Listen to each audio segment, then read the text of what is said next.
Every time abortion is mentioned, as a country, we are all up in arms, but unsafe abortions continue to take place.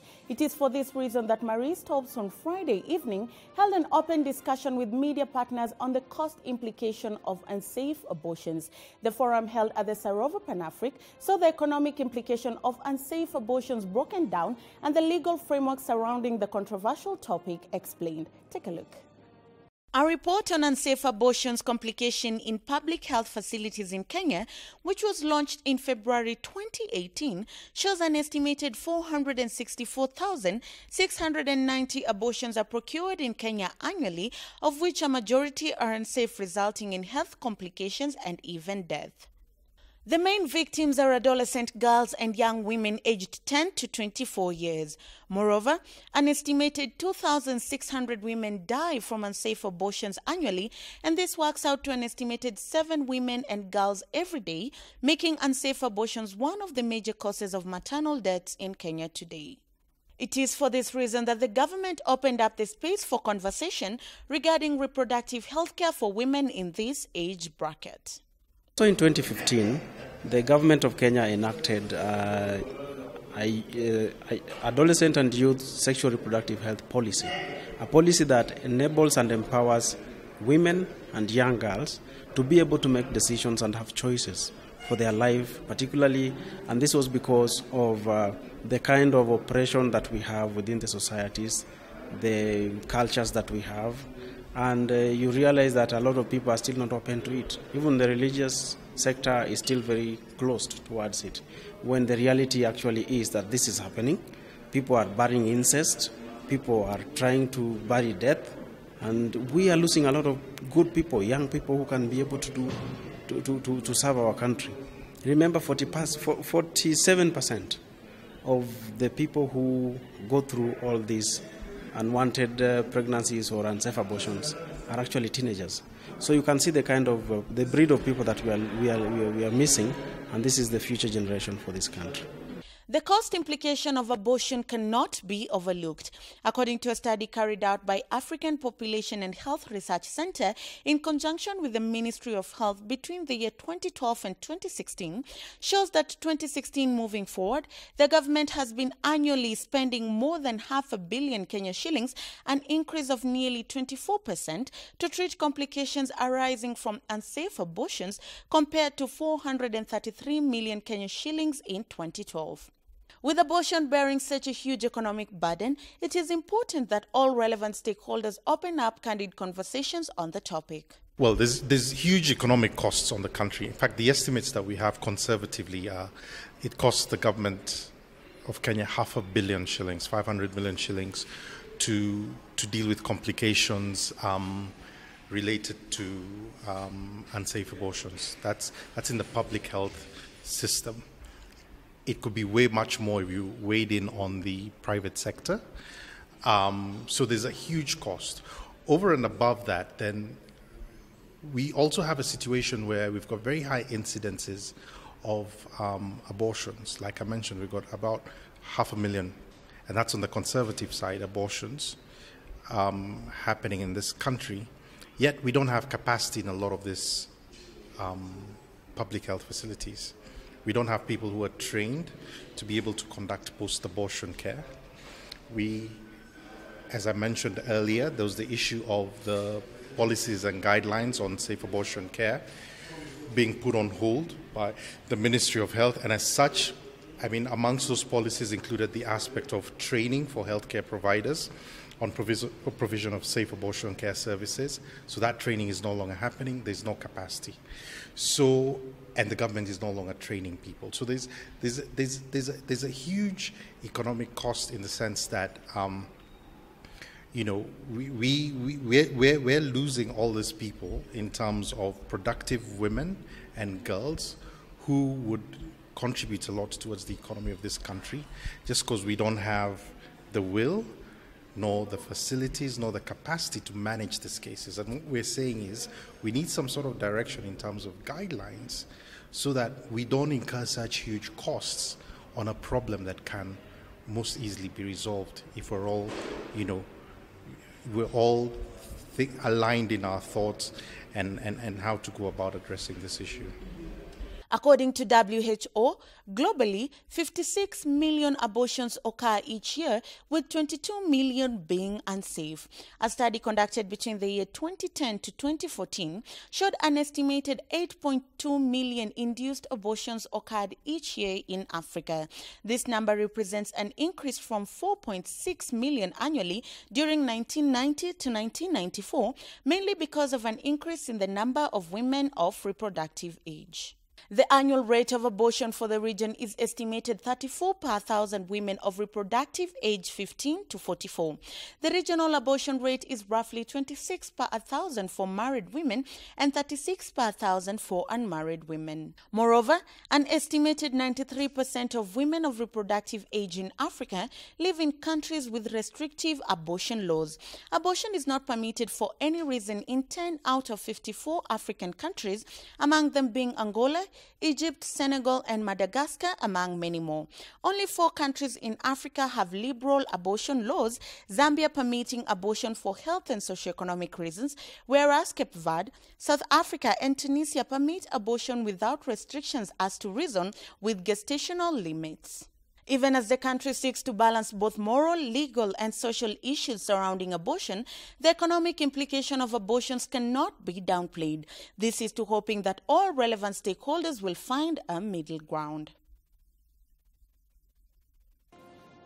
The International Committee on Museum Security Annual Conference made its way to Nairobi, convening at the National Museums of Kenya. With the theme of the event being disaster planning, the various stakeholders from museums around the globe discussed ways of safeguarding the national reserves from natural disasters and human errors that occur and put them at risk. Our reporter Daisy Wambua attended the opening day of the conference and brings us the following report. The 3-day event will see various stakeholders converge to discuss ways to help prevent as well as deal with disasters when they occur, and will be followed by a 2-day workshop that will facilitate the training of the various staff on the proposed methods of safeguarding the African heritage. Speaking at the official opening of the conference, Dr. Purity Kuira, the Director, Antiquities, Sites and Monuments, said that the body was formed and mandated with the running of the museums in the country. All of them are not within the galleries. I would say maybe just a very small fraction of those collections are within our museums, because we also have a policy whereby most of the original collections are not displayed in most of the museums. So the fraction that we have there mainly is of culture, sometimes of natural value. And we also have copies and casts of some of the fossils for the public to also be able to view. She further stated that there was need for the county governments to participate in preserving the country's heritage after the museum function was devolved in 2010 following the promulgation of the new constitution and put under the county governments. There's also the issue of devolution, which has come up. In the constitution of 2010, the museum function was devolved. We've been having discussions with the counties and also among ourselves on what is the function of a museum. Because if you are devolving the museums, then what are you devolving? Are we devolving the 9 million collections that we currently hold? Are we devolving the 24 museums that are under the National Museums of Kenya? And what are some of the issues that we need to rethink? And also what are some of the areas that we can borrow from? For example, the international people who are here, they can give us a few pointers into directions that we can take. If it's policy, we all have to have policies. The International Committee on Museum Security, headed by Annette Hansen, stated that the value of a museum is what it collects, as it may be used as a security for loans, thus the need to safeguard them. Value for the museum can be, of course, the collection. It could be a loan for somewhere else, or there's a cultural heritage that you had a lot of it in this country, and it's very difficult to take care of it. So that is the value that we hopefully can bring in a networking, learn from each other, talk about what have you done and what have your experience have been, and how can I, maybe in a better way, protect the things in my museum, the people, my staff, everything that is around me. President of the Kenya chapter for the International Council of Museums, Muthoni Thangwa, was also in attendance and spoke on the importance of protecting our museums as they hold the country's valuable collections ranging from the cultural to human origins. Recently, the museums in Rio, the National Museum of Rio, burnt down. When something like that happens, a country loses valuable collections that cannot be reconstructed. So we're trying to look at our precious collections in Kenya. You know, we have a lot of cultural collections. We have the human origins collection that nobody else in the world has. We have the biggest human origins collections. So we're discussing ways and methodologies to secure these precious collections for posterity. She also added that the regional meeting was being held to discuss ways to boost regional museums in East Africa, as well as preparing for any disaster by developing a disaster management plan. We also have a regional meeting where we have representatives from the museums in Uganda, Tanzania, Rwanda, Burundi, and Ethiopia. We are looking at securing our region. So, because you see, in the world of museums, museums are without borders, because any loss in precious collections is a loss to the universal value of humanity. It's not just about Kenya. So we are looking at encouraging regional museums in Eastern Africa to also plan for any disasters that may happen. And disasters can be natural or due to human error. The conference comes days after a devastating fire destroyed the Rio National Museum in Brazil, which is the oldest scientific institution in the country, with losses amounting to billions of dollars. It contained 20 million items, including the oldest human remains ever found in the Americas. This came as the institution prepared to celebrate its 200th anniversary.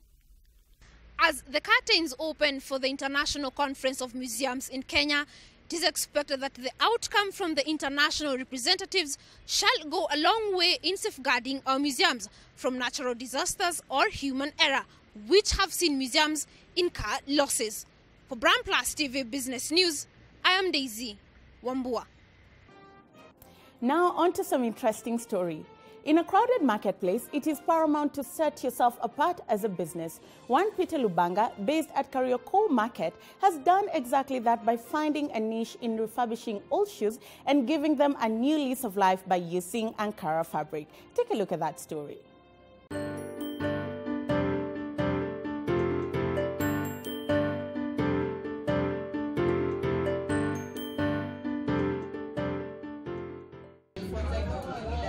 Think of this. How many pairs of shoes do you have in your closet?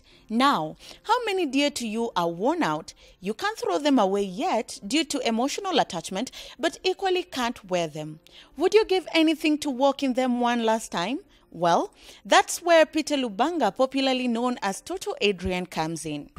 Kuna rafiki yangu akuja akaniambia ingia net, soma page fulani, kuna venye wanakupea guideline ya kutengeneza hizo vitu. Sasa nikaenda nikasoma, kuna kurefurbish, na zile viatu unaona zimezeeka zile, but tutaki kuzitupa, unazipenda, unazileta zinakuwa covered, alafu inakanika mpya. Then nikaendelea nayo biz, nikaanza kupata yani sasa kuipenda yani. Sababu sikuwa naipenda, nikaanza kuikubali, nikaifanya karibu mwaka moja hivi. Sasa kuifanya ndio nikaona pia wase wana like, wana kweli wawezi tupa viatu mzee, wanazileta zinatengenezwa. Sasa ndo nikatia tu bidii ndio sasa nikaingia net. The beauty of the final product can mislead one to think that Adrian grew up having a love for shoes and Ankara fabric. However, it is circumstance that pushed him into a corner, forcing him to find a way to make a livelihood in Nairobi. The push is where the shoes refurbishing journey began for him. Nili drop here from 2, sasa nikaanza kuhustle hapa na pale, nikitafuta kitu kufanya. Ndio sasa mse moja akanintroduce kwa soko. Kunintroduce kwa soko kulikuwa na kazi mingi ndio, but Ankara iko imetokea. Sasa ndo yenye nilikuwa nafanya repair viatu hivyo. But saa nikataka kujua hiyo nyingine venye nafanywa. Ndio msaka ni train kwa 6 months. Nikajikaza, nikaanza kuendelea, nikaanza kumake zangu hivyo. Then ndo niko na hii busy wase ni wengi, nika change yangu ku refurbish. Kwa zile viatu mzee na refurbish na kitenge. Sasa hiyo busy ndo ikakuwa sasa yangu. In an effort to grow his business beyond his stall in Kariokor Market, Adrian began posting some of his work on his social media pages, and since then, pictures of his work have spread far and wide across the country, building his client base. Nilikuwa na account ya FB hata kabla nianze kujua hii base. Sasa kuna siku nilikuwa nimefanya kazi ya kwanza nikaipost kwa wall. Nilikuwa na wase wamependezwa sana. Nikaanza kuwa nikipost zenye nafanya na wapostia zenye nafanya na wapostia. Kwa hiyo harakati mabeshte wakaanza kuniambia tag watu. Mabeshte hata pia mimi ni tag. Hivyo nikakuwa nikitag. The more na tag, the more likes zinakuja na the more wateja wanakaa.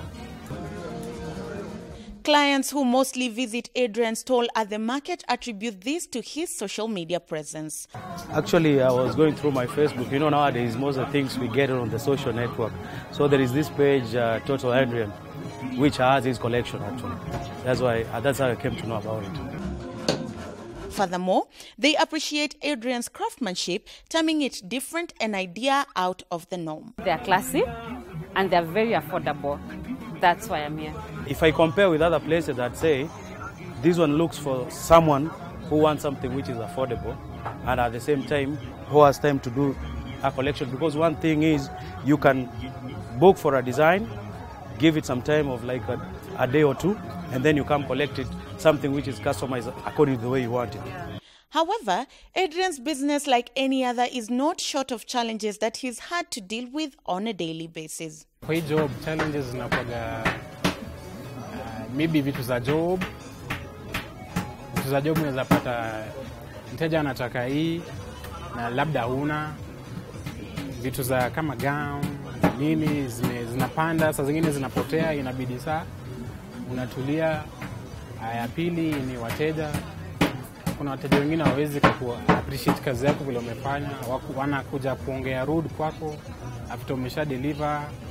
Mara anakuambia hujafanya kitu mzuri, akulipi, anaenda na pesa yako. Alafu ya tatu ni sisi kanjo. Kanjo wagawana ndio saa labda umeingia asubuhi unataka kufanya kazi iko na haraka. Kanjo na ndio ameingia wanakukimbiza, sasa inabidi unaacha kazi ya mteja hapo hivi na ujui kama ukirudi utapata ama utapata. With many young people constantly choosing to dance to the tune of "There are no jobs in Kenya," Adrian's message to them is to start small where they currently are and work towards their desired objective. Kazi ni kazi, usichague kazi. Si eti kukosa kusoma ndio mwisho wa mawazo. Kuna wengi wetu hawajasoma but sasa ukiangalia ni mamilionea, but ni through hard work. Sasa bidii yako tu ndio itakufikisha mahali unataka. Adrian's hope is that in the near future, his clientele base will grow beyond Nairobi and its environs, and he can expand into a bigger shop at a more central and convenient location. Mimi kitu tunaomba God ni bless tu na nikuwe na biz kubwa ni train wase, nikuwe na pia shop yangu. Wasi wote wanaweza leta maasla na mabombe, wanaleta tu sababu ni kazi yangu na siwezi chagua mteja sababu wewe unatoka huku na unatoka huku hivi. Kila mtu anaweza tuleta viatu zake na kusaidiana kimaisha. Right here inside Kariokor Market is where Adrian's dream of refurbishing old shoes and giving them a new lease of life is coming into fruition. It is his hope that as the days go by, his business will grow way beyond this market and spread across the whole country. So Adrian, tukimalizia interview, I would like to ask, who are the top 3 celebrities in Kenya or personalities ungependa kurefurbish viatu zao? Shiro Muriuki, Victoria Rubadiri, and Betty Kialo. Karibuni tu sana. As you think of going into it alone and acquiring the title My Own Boss, think long and hard about the unique selling point that you're bringing into the marketplace. Now let's shift gears and take a look at the day's market performances, and here is a summary.